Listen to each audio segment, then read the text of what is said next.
Hello friends, and welcome to Francis Dunry Astrology. I hope you're doing great. I hope your families are happy and healthy and got loads of cash and all the good stuff in life. Today we're going to be talking about the planet Saturn. Saturn has a really bad reputation in the astrological world because he normally brings pain, he brings responsibility or duty, and he usually makes you do things properly by exposing where your weaknesses are. It tends to manifest in people's charts as a natural fear, which I'll explain to you later on. It's interesting as astrologers because when you compare an astrology reading to, say, regular therapy, the regular therapists have the luxury of being able to have you come back week in and week out. You know what I mean? So you can kind of slow drip everything. You can kind of get into the mechanics of it. You've got weeks and sometimes months, sometimes years. People go to therapy for years, and so you can, you're not in really any hurry to do that. When you're an astrologer, you have an hour at best. There's usually 5 minutes where you say hello at the beginning and 5 minutes where you say goodbye. So say 50 minutes. You've got 50 minutes at best in which to deliver something that's incredibly useful for the person who you're reading for. And oftentimes that puts a kind of pressure on an astrologer because we've got to come up with the goods. And one of the things that I do to counter that is that I usually look at 3 planets right off the bat. Unless there's something screaming at me on the chart, you really need to look at that. That's, because sometimes things make themselves obvious on a chart. It's like, damn, look at that. You got to deal with that. If that's not the case, I usually go with what I would call a moon, sun, Saturn reading. And the moon, I won't go into detail about what they are, but for the Saturn reading, it's one of the biggest sources of relief that a person can have. Saturn tends to manifest itself as, or what it symbolizes in a chart is the shadow side of the self. The shadow side of the self tends to be things we're just naturally terrified of, or we're awkward, or we have difficulty with it, but we try to hide it. We don't like people to find out. And it's almost like, imagine all the other planets are like actors. All the actors, you normally like them and you let them on the stage and they're all kind of doing their thing on the stage.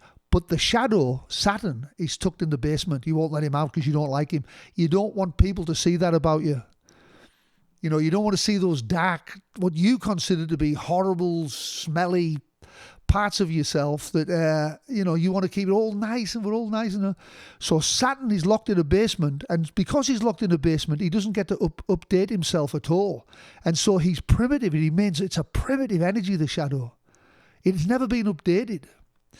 And, we shove him in the basement hoping he'll go away, but he ends up being digging his way out and being on your front door 2 weeks later. So we can't get rid of the shadow. Indeed, every light casts a shadow. So you have a shadow, I have a shadow, every single person has a shadow. And it tends to be unconscious, so it sits behind your head like, you can't see it. Like, what are you talking about? Where? That's not me. I'm not like that. I'm not really like that. And in classic Saturn projection, we project our Saturn onto other people around us and we blame them for it. Yet we're the center. We're at the center of it all. We're the common denominator. We keep blaming these people all around us, yet we're the ones we're the common denominator in all of it. It's coming from us. But when we look at shadow stories, such as Jekyll and Hyde, Jesus and Satan, Luke Skywalker and Darth Vader, or the Beauty and the Beast, these are all shadow stories. There's always 2 of them, and they're always connected to each other. One's light and one's dark, always. And that's a classic Saturn story. So the Beauty and the Beast is probably the most lavish one, where the Beast kidnaps the Beauty till she learns to love him for who he is, and then he turns into a handsome prince. That story alone shows us that the shadow is actually our best friend. The Beast kidnaps the Beauty till she learns to love him for who he is, and then he turns into a handsome prince. And it's the handsome prince that we're holding ourselves back from. This is why we can't we can't just leave the shadow alone. We have to go and deal with it because it's our best friend. Joseph Campbell said the same thing. He said, the dreaded thing in the cave was the thing I was looking for all along. So again, Saturn is the dreaded thing in the cave, and we're holding ourselves back from our own satisfaction, our own salvation, by not dealing with the shadow. And boy, do we not like dealing with our shadow, believe me. And so this thing haunts us from birth. We think things happen to us, like this happened to me when I was 3 and now I feel like this. No, you felt like that, and that manifests things happening to you. It's the other way around. If if you're angry, you'll be surrounded by angry people. If you're frightened, you'll be surrounded by fear, or you'll just confirm it to yourself. It's like, hey, so let's say if we take somebody with Saturn in Gemini who at their very basic form are frightened of being stupid. They think they're stupid and they're not. They're really not, but they think they are.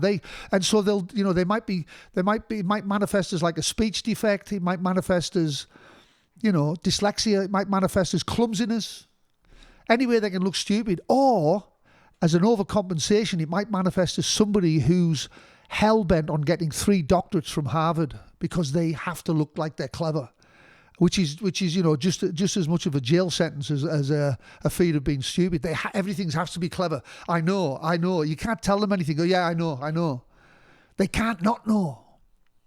And so this fear completely dominates their entire life and ruins their life. Like a shadow will completely ruin your life if you don't get a hold of it. It's a weak spot for you. It's a place that just will continually ruin your life over and over again. It'll make you terrified.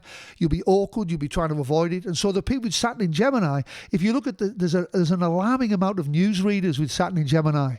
They've all got speech defects, and they have to prove to themselves that they're not stupid because they go on and even though they might roll, and it isn't like a big deal. I don't mean like, I'm not making that a criticism.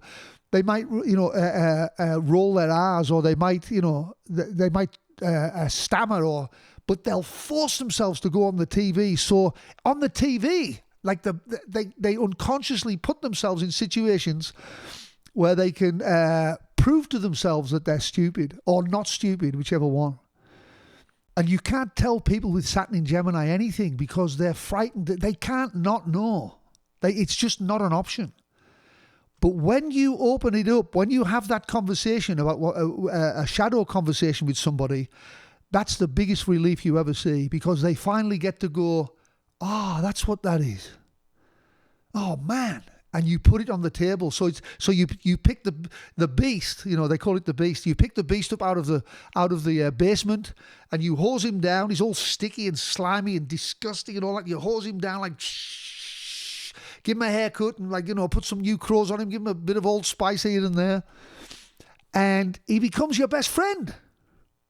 The shadow is literally your best friend. It's your greatest moment, but we run from it all the time. And this is what's so devastating about Saturn as a planet, is that it's like you think, you're running from your own salvation, which is a great name for a book. Running from your own salvation, for a Saturn book. So I think, I think dealing with Saturn over the years, and all the times I've dealt with Saturn, that's always been one of the best ways to deal with it. Sun, moon, and then Saturn, because you can tell the person with the sun and the moon the basic qualities of what they're after and what they want and what they need. But you can also get that stuff off their back. You can get the beast off their back.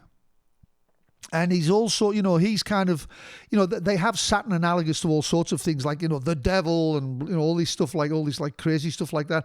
But in actual fact, it just manifests as a deep fear.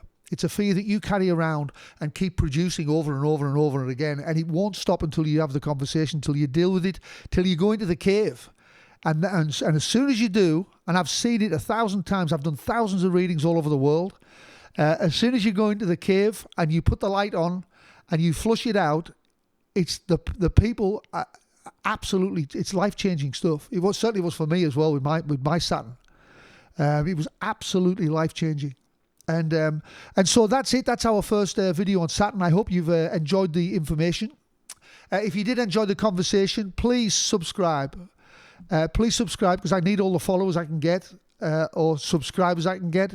And so that I can make a success of my YouTube channel. I'm doing this for the first time, so hopefully you'll help me, get big numbers and all that. And if you need any more information, have a look in the beneath the video, and you'll see I've got lots of links in there. I've got a website, francisdunneryastro.com. Please go to that, francisdunneryastro.com. You can find me on Twitter X. You can find me on Instagram, and you can find me on TikTok. I've got please go follow me on them channels, and of course keep following me on my YouTube channel, and I'll be delivering really cool information about Saturn over the next few weeks. I'm going to concentrate on Saturn for a few weeks, so we'll go through all the we'll go through the Saturn placements and the houses and stuff, and we'll if you can find out where your Saturn is, you'll find out where you're being locked up. All right. So have a great time, guys. Thanks for tuning in. I hope you enjoyed it. And I will look forward to seeing you on the next video of Francis Dunry Astrology. Thank you very much. Bye-bye.